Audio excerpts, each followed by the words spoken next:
Boa tarde, é um prazer receber mais uma vez aqui a Embaixada e a Sra. Embaixadora de França, com todos os convidados. Receber aqui no Salão Nobre da cidade é também uma mostra da honra com que temos que estas matérias sejam discutidas no centro da nossa casa, que hoje também é a vossa casa. Lisboa e a Embaixada de França têm tido ao longo dos últimos tempos, desde sempre, mas agora eu pessoalmente e a Sra. Embaixadora, uma relação muito importante num dos temas mais importantes que hoje se discute no mundo, o problema da sustentabilidade e do ambiente, e nesse quadro estas duas matérias que estão aqui referidas, do planeamento urbano e da construção sustentável, são uma peça absolutamente essencial naquilo que pretendemos e que a pergunta que está aqui escrita, o futuro agora para as cidades sustentáveis, sem discutir o planeamento urbano e a construção sustentável, não conseguimos ter um pensamento correto sobre o futuro. Ainda por cima, porque são duas frases ou duas matérias onde é necessário que também haja discussão. Provavelmente, se perguntarmos a um arquiteto ou a um engenheiro do território como é que prevê o futuro da sua cidade ou do local onde exerce a sua profissão, provavelmente iremos ter visões diferentes do que é que cada um propõe para o local que analisa. Há, contudo, matérias que hoje são indiscutíveis, sendo que mesmo na indiscutibilidade dos assuntos há sempre quem a queira discutir. As cidades hoje, principalmente do sul da Europa, têm um problema que qualquer planeador tem que ter em atenção. É que cada vez mais vai haver ondas de calor e que quem queira planear uma cidade tem que contar com essa realidade. Qualquer planeador de qualquer cidade, de qualquer ponto do mundo, tem que saber que vai ter intempéries mais frequentes, quer a nível de água, de chuvas, quer em termos de seca. Qualquer planeador que queira ter soluções para a sua cidade tem que perceber que o problema da mobilidade e da energia são absolutamente fulcrais para o futuro. Se acrescentarmos a isso uma matéria que tem sido muito esquecida neste tipo de discussões e que hoje está aqui analisada, que é o problema dos materiais, nomeadamente os materiais para a construção sustentável, então aí ainda temos mais polémica em relação ao tema. E, portanto, todos os debates que existam sobre estas matérias são essenciais para nós todos em conjunto discutirmos e o futuro agora das cidades sustentáveis. Agradecendo, portanto, a presença e o painel que vai aqui expor as suas visões sobre estas matérias, é com muita curiosidade, e vemos que a sala está cheia de pessoas interessadas nestes assuntos, que temos mesmo que discutir isto, e temos que discutir mesmo isto agora. Antes de pensarmos que futuro agora, temos para já uma matéria que é que presente agora. Que discussão é que devemos ter agora? E acho que é mesmo isto que temos que ter agora, é discutir estes assuntos. Eu dou aqui um pequeno exemplo, até como falha própria, em relação a esta matéria do planeamento urbano e da construção sustentável. Lisboa conhece muito bem o seu território. Mal seja se não conhecêssemos. Desde a geologia, ao clima, aos seus habitantes, à maneira como nós imaginamos que deve haver uma boa circulação e uma boa mobilidade dentro da cidade. Estudámos muito bem a matriz da água, quer sabendo os dados exatos de hoje em relação ao que temos e que podemos vir a ter em termos de consumo de água.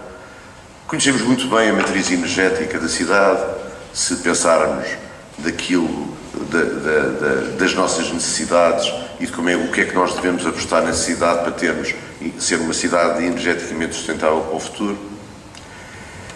E, portanto, aí estou satisfeito com o trabalho que Lisboa tem feito e mesmo em relação às ondas de calor, julgo que temos um trabalho bastante apurado e em desenvolvimento que nos permite perceber como é que podemos fazer os desafios do futuro. Mas temos uma falha.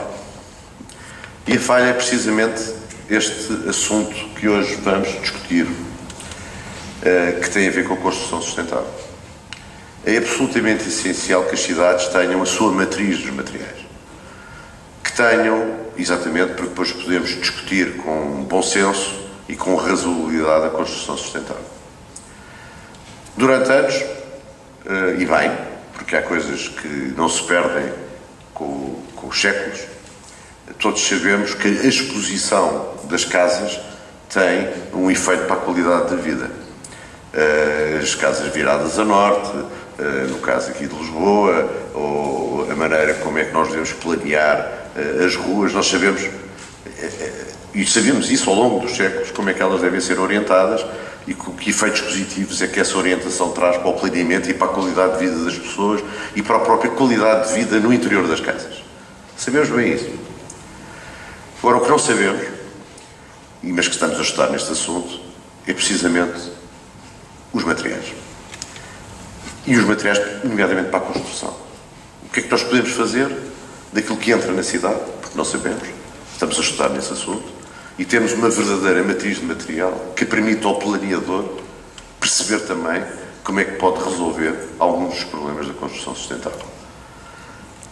Eu tive há uma semana na entrega de um prémio muito conhecido de construção sustentável tradicional. O arquiteto que ganhou esse prémio internacional é um arquiteto que trabalha comigo, é meu assessor. É um prémio internacional e os exemplos que ele mostrou, ou que mostraram, bom, aquilo também eram os arquitetos muito sui generis, porque eram arquitetos que trabalhavam todos sem cimento. E eu fiquei absolutamente basado ou curioso de saber como é que isto era possível. É evidente que se nós pensarmos numa cidade sem cimento, nós dizemos que é impossível hoje em dia. Mas não me deixou de eu pensar e de refletir sobre esta matéria. Ou porque usam madeira, hoje fazer uma cidade com madeira é praticamente impossível, mas se calhar podíamos utilizar mais madeira ou não, também dependendo de onde é que vem a madeira. Utilizar cal ou outro tipo de materiais, se calhar também é possível, mas tenho grandes dúvidas que a gente consiga fazer isto numa cidade como Lisboa, ou Paris, ou Lille, ou Lyon. Mas é um assunto que nos deve refletir, porque acho que este problema dos materiais é absolutamente essencial para o futuro, até para percebermos, porque muitos dos materiais têm a ver com petróleo, ou porque muitos materiais têm a ver com matérias extrativas, ou porque muitos dos materiais que chegam às cidades têm problemas de sustentabilidade nos sítios e de origem de onde vêm, que normalmente nos esquecemos também disso. E, portanto, este é um assunto absolutamente fulcral, que eu acho que Lisboa tem que dar aqui um impulso muito maior para estudar a matéria e que devemos ouvir todos. Porque, tal como eu tive no outro dia, na semana passada, a ouvir vários arquitetos que falavam em tudo, menos naquilo que nós usamos nas nossas cidades, eu fiquei com a perplexidade de saber que caminho é que devemos seguir. Claro que mostraram, os exemplos que mostraram eram coisas muito pequeninas. Uma cidade pequena em Albarracim, uma reconstrução que já existia. Albarracim, porque curiosamente é uma pequena localidade em Espanha onde nasce o rio que vem ter aqui a Lisboa. o Rio Tejo.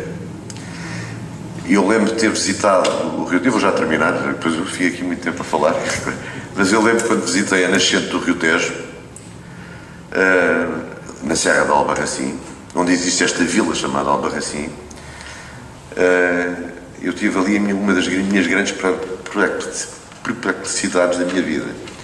É que estava eu a ver onde é que nascia o meu rio, o rio da minha cidade, que acaba neste paraíso que é Lisboa, e estava noutro paraíso, que é onde ele começa, na montanha de Albarracim, a serpentear enormes penhascos, um azul turquesa maravilhoso, com trutas a saltarem por todo o lado, perdizes a esvoaçarem. E eu, mas isto começa de facto neste paraíso e acaba neste paraíso. E a primeira aldeia que eu encontrei, que não era Albarracim, uma pequena aldeia, estava um senhor idoso sentado num café, numa tasca dessa aldeia, que viu logo que eu não era dali, perguntou de onde é que eu era, eu disse que era de Lisboa, e ele levantou-se, deu-me um abraço e disse: temos a mesma morada, temos o mesmo rio, eu vivo no rio, no princípio do rio, e você vive no fim do rio, somos vizinhos. E eu desde aí que tento procurar que nestes assuntos nós também temos que ser vizinhos uns dos outros para encontrar as melhores soluções para um futuro sustentável. E portanto eu espero bem que nos consigamos entender com esta ou com aquela diferença, com esta ou com aquela adaptação ao território onde as nossas cidades se ergueram, mas que consigamos encontrar uma solução de futuro de uma cidade sustentável.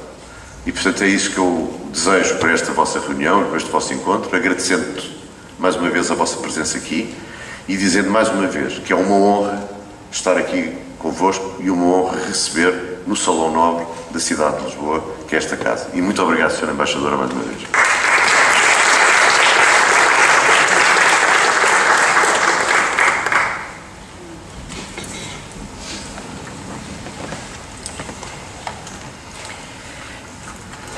Senhor vereador Caro José Sá Fernandes, Mesdames e Messieurs, minhas senhoras, meus senhores, fico muito feliz e honrada de estar consigo, senhor vereador, caros amigos, neste maravilhoso Salão Nobre do Passos do Conselho, onde foi proclamada a República Portuguesa a 5 de outubro de 1910.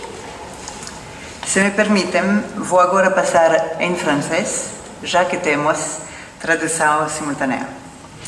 Monsieur le maire adjoint, c'est un grand plaisir de poursuivre votre raisonnement. Le maire de Lisbonne, en mai dernier, annonçait ici même le programme de votre ville, Lisbonne, pour 2020, au cours de laquelle la capitale sera la capitale verte européenne. Un programme ambitieux qui implique bien sûr toutes les équipes de la mairie, mais aussi toute la société lisboète, citoyens, entreprises, chercheurs, opérateurs culturels, entre autres. Ce titre, cet honneur de ville verte, est un tremplin à la fois pour réaliser de nombreuses avancées très concrètes dans votre ville, et vous avez commencé. Je pense à la rénovation de la Plaza de España, que la délégation française a visité ce matin, mais aussi pour mobiliser l'ensemble de la société. Et sur le plan international, les acteurs français sont enthousiastes à l'idée de coopérer avec vous pour promouvoir le développement urbain durable. C'est aussi l'objet, vous l'avez dit, monsieur le maire adjoint, des 4 événements réalisés ensemble cette année. L'idée était de mettre en contact les différents acteurs français publics et privés à l'échelle nationale ou locale avec leurs équivalents portugais et lisboètes pour créer des synergies. Et je comprends que ce matin, de nombreuses synergies ont commencé de se nouer. Nous avons abordé tout au long de l'année un grand spectre de sujets. En juin, la gestion urbaine de l'eau. en juillet, la biodiversité en ville, et en septembre, la mobilité urbaine et la transition énergétique. Donc la session d'aujourd'hui est la dernière de ce cycle et elle est consacrée à la planification urbaine et à la construction durable. Évidemment, tous ces sujets, vous l'avez bien indiqué, sont intimement liés. Par exemple, des immeubles mieux isolés sont essentiels pour réduire la consommation d'énergie. Le secteur du bâtiment est en France, en tout cas, celui qui consomme le plus d'énergie parmi tous les secteurs économiques. 70 millions de tonnes d'équivalent pétrole. Et cela représente jusqu'à 43% de l'énergie totale consommée. On voit là donc le défi. Un autre exemple, les secteurs de la biodiversité et de l'eau, objet de nos premières sessions, sont très imbriqués. Le sujet de la planification urbaine, qui sera la thématique de cet après-midi, est celui qui intègre tous les aspects d'une ville en transition. Et ce thème fait également écho à des initiatives comme la Triennale d'architecture de Lisbonne, qui se déroule en ce moment et dont le curateur est français, Monsieur Éric Lapierre. Donc, si vous voulez, si vous me permettez, je voudrais, avant de conclure, ajouter quelques mots pour me féliciter de la très grande convergence entre la France et le Portugal sur les questions environnementales. Le Premier ministre Costa et le président Macron sont vraiment sur la même ligne sur l'ensemble de ces sujets et ils l'ont porté, cette problématique du défi climatique, en haut de l'agenda européen. Et je crois vraiment qu'il est honnête de dire que c'est grâce à leur action, à leur détermination et à leur vision que ce sujet est en première étape de ce nouvel agenda stratégique européen qui a été adopté à la fin du mois de juin. Et ce leadership commun est nécessaire à un moment où il faut convaincre d'autres partenaires européens plus sceptiques, moins intéressés par la transition climatique, et nous n'arriverons à avancer que si nous sommes ensemble. Nous avions intitulé le cycle « Le futur déjà là », et vous y avez fait écho, avec un point d'interrogation. Alors je ne dirais pas nécessairement que le présent est déjà là, mais j'enlèverai le point d'interrogation, le futur est bien là. Lisbonne le prouve en travaillant d'arrache-pied pour que son année en tant que capitale verte soit une grande réussite. Et nous serons vraiment ravis, Monsieur le maire adjoint, de contribuer à ce qui s'annonce être une très belle année, pleine de réalisations concrètes qui vont transformer la vie des Lisboètes. Et c'est cela qui est important, la transformation de la vie quotidienne pour les citoyens. Avant de terminer, je voudrais remercier chaleureusement les intervenants qui se sont mobilisés pour cette session, et ceux spécialement venus de France, mais aussi ceux qui jouent à domicile, comme on dit dans le monde du football.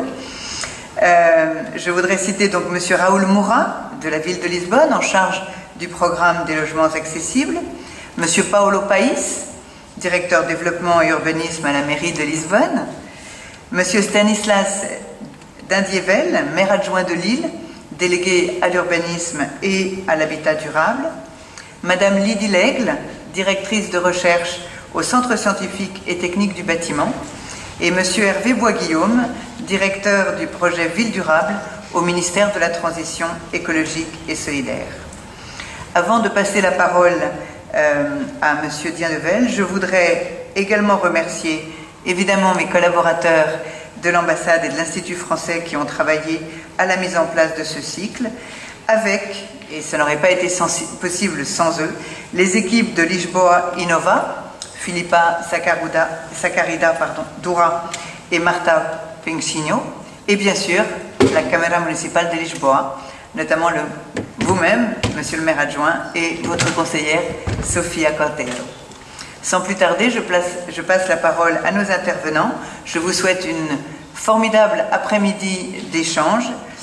J'aurais aimé rester avec vous pour écouter ces échanges, mais malheureusement, une autre obligation m'empêche de rester.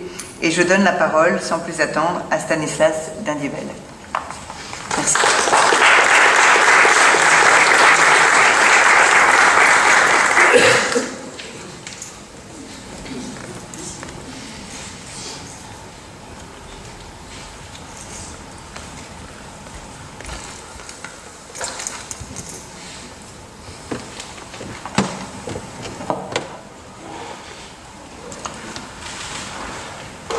Mesdames et messieurs, je tiens à adresser mes remerciements les plus chaleureux à la ville de Lisbonne, à vous-même, Josésa Fernandez, qui nous accueillez dans ce formidable salon d'honneur.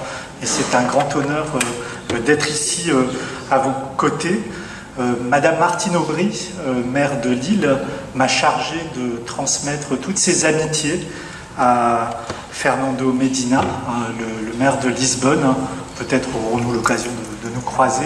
En tout cas, merci de cet accueil. Merci aussi à Madame l'ambassadrice de France, Florence Mangin, pour ses mots d'accueil, pour avoir pris aussi l'initiative de cette rencontre autour de la ville durable et d'avoir initié cette invitation.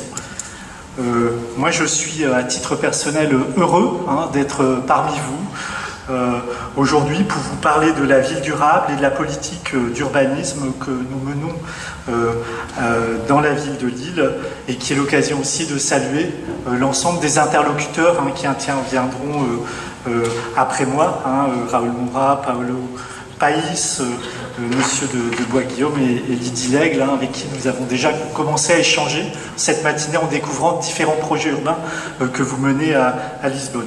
Je vous ferai une présentation où j'évoquerai 5 points principaux.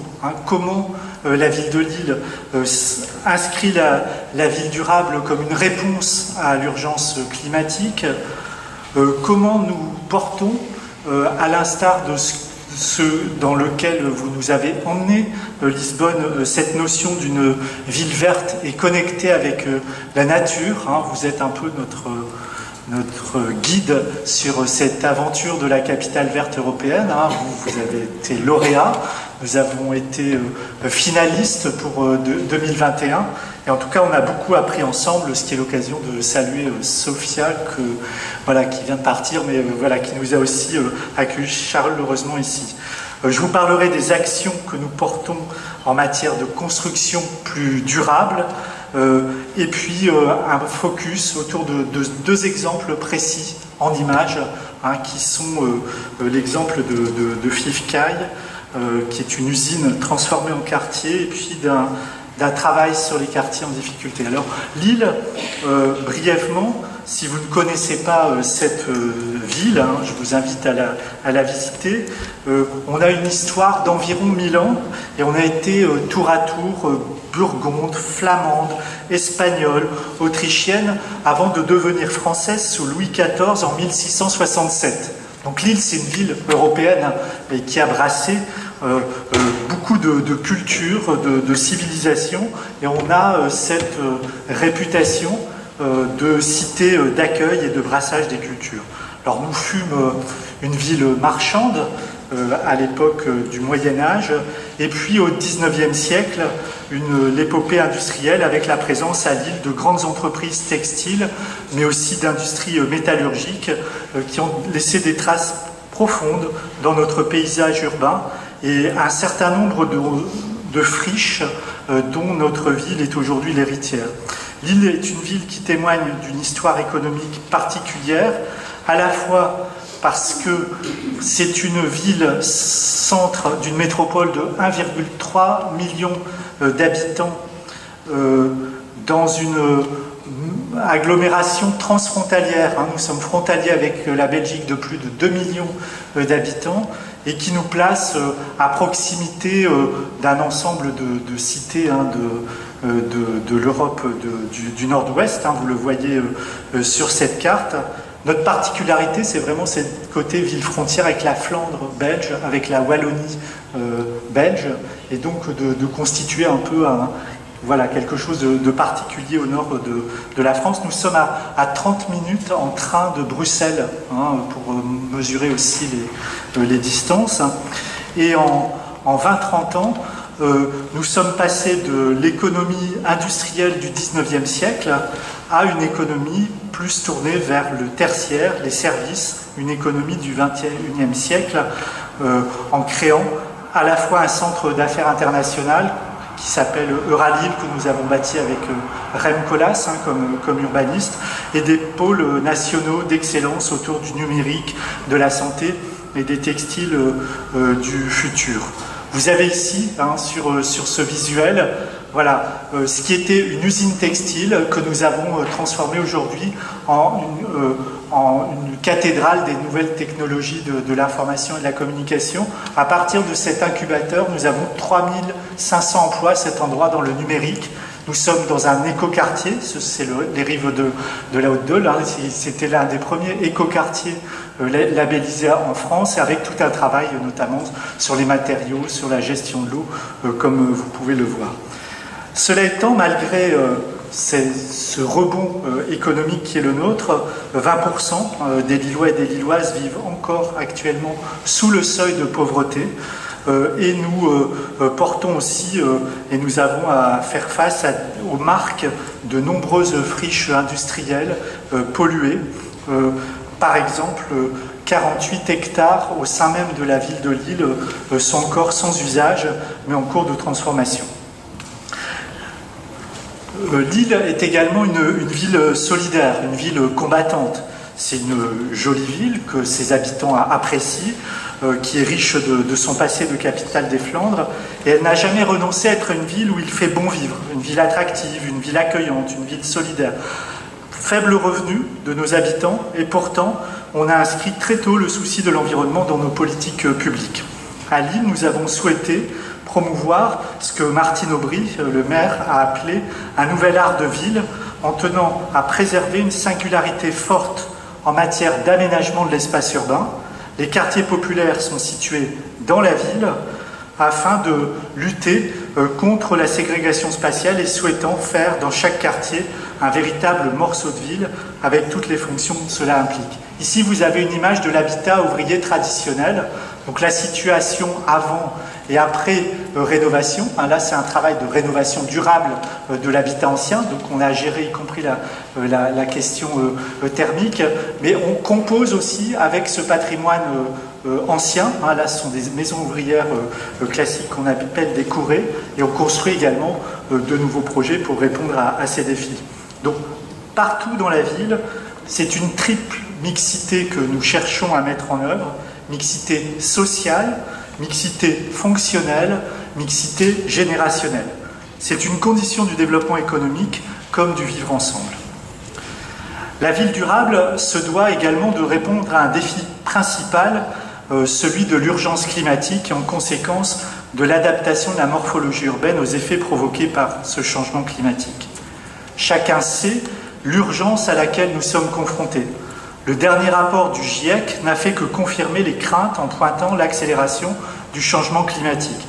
C'est la raison qui a conduit notre conseil municipal à adopter tout récemment un vœu de déclaration de l'urgence climatique, au même moment qu'il a décidé de l'expérimentation d'un budget climatique que nous allons mettre en œuvre dès ce mois-ci.